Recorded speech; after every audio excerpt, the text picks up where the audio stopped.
Hello, happy St. Patrick's Day. Happy St. Patrick's Day, everybody. Today we are talking about, because it is St. Patrick's Day, the pot of gold, right? Who holds that pot of gold? Is it the buyer or the seller right now in this market? And the big question is, are we heading into a housing bubble?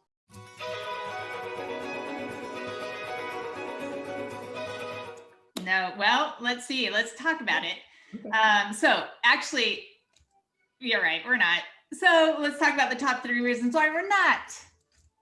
Sally, you want to take the first one? I do. So there are 3 reasons why we are not heading into a housing bubble. We've seen one in the not too distant past, right? In 2008. And a lot of people are worried that we're heading in that direction again because they see prices going up and all this competition for homes and that sort of thing. But there are 3 reasons why we are not heading into a housing bubble like we were in 2008. Okay. And the first reason is the housing supply. Do you want to talk about housing supply? Yep, sure. So housing supply is measured in real estate by months of inventory. So if we took all the homes that are on the market right now, nobody else listed, how long would it take for that inventory to sell based on how fast they're going right now? And in our area, we are less than 1 month's supply, which makes it a very high seller's market. We also have a lot of buyers out there, so that is helping supply and demand, right? Everyone knows supply and demand is what drives prices. So our prices are heading up because we have such a high demand and such a low supply. So speaking of the bubble, the reason why we had this weird awkwardness back in 2006, 7, 8 is because between 2006 and 2008, inventory went from a 5-month supply to an 11-month supply, yet home prices kept accelerating. So when you have something like that, it's all wonked out. It just, something has to adjust. So that's number 1. Yep, that was number 1. Yeah, that was really strange. So housing supply. So number 2 is housing demand. And so as Deanna alluded to, the 2008 market crash was not really based on facts, right? So people were buying houses because they had a fear of missing out. There was this hype going on about how, prices were going up. People were like, we got to get in this market. The prices are going up. And the lenders were happy to comply. And so they created all of these really risky loan products that people were taking advantage of. And people were buying homes they just simply could not afford.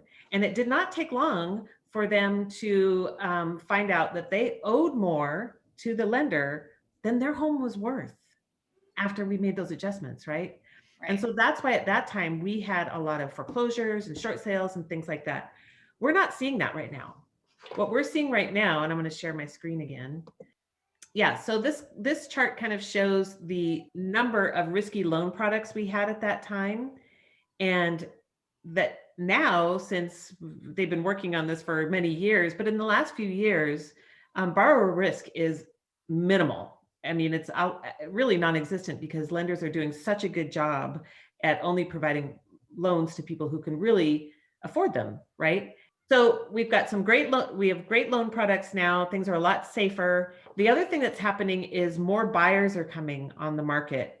We have the demographic of the millennials, and they are now ready to buy, and they are the biggest demographic ever. And so we have this people moving because of COVID. They realize they don't really want to live where they live. So we have those people moving. We have all these new buyers that are coming into the market. So we have a huge demand for housing, especially here in the Northwest. And as we talked about, not enough homes to meet those demands. And so it's, like you said, supply and demand. Prices are going to increase because there's competition. So the third reason that we are not going to have a housing bubble is home equity. That's my favorite one. Exactly. So that pot of gold, right? If you are lucky enough to own a home right now, you have that pot of gold sitting there, right? So equity is the difference between the amount that you owe on your home and the amount that you could sell it for. So of course that equity is on paper right now, because if you are not actually selling your home, you just have that possibility, right? It's a possibility of equity, but the benefit also of equity is that you can borrow against that equity. And that's another reason why we are not in a housing bubble. Is in 2008, 2006, 7, 8, people were borrowing using that equity, because remember, the prices were going up. Even though we had so many houses on the market, they were pulling that equity, just sitting going, yes, I'm doing good, let's go buy that boat, right? Let's go buy that ATV. They were just buying things that before you couldn't do. And then when the market turned and adjusted, all of a sudden they had this loan out there and their house went down, the value was not there, they owed this money. Yikes, what are we going to do? So this time, if you look at this slide, it shows that people are being much more careful with their equity, and they're borrowing to do things like improve their homes, which directly correlates to selling at a higher price. So yay if you're doing that.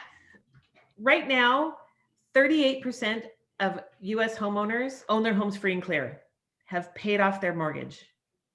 That puts us in a really awesome situation. And during COVID, people saved a lot more money. So we're going to be starting 2021 with some really good, solid foundation. Almost 20% of the people, homeowners in the United States, have paid off at least half of their mortgage. And so that's what we're talking about when we're talking about those pots of gold and equity and buying power. And exactly. And what it does show is that it's still a really good time to buy. Homeownership is a really important investment. And so don't be afraid. Just because prices are going up doesn't mean it's a scary time to buy or that anything terrible is going to happen. Exactly. You know, the one thing that Sally and I can't say enough is, if you are a home seller or a home buyer in this market, you owe it to yourself to get a good realtor. You owe it to yourself. We know how to keep you out of all the pitfalls of selling. You're gonna, you know, this market is so crazy.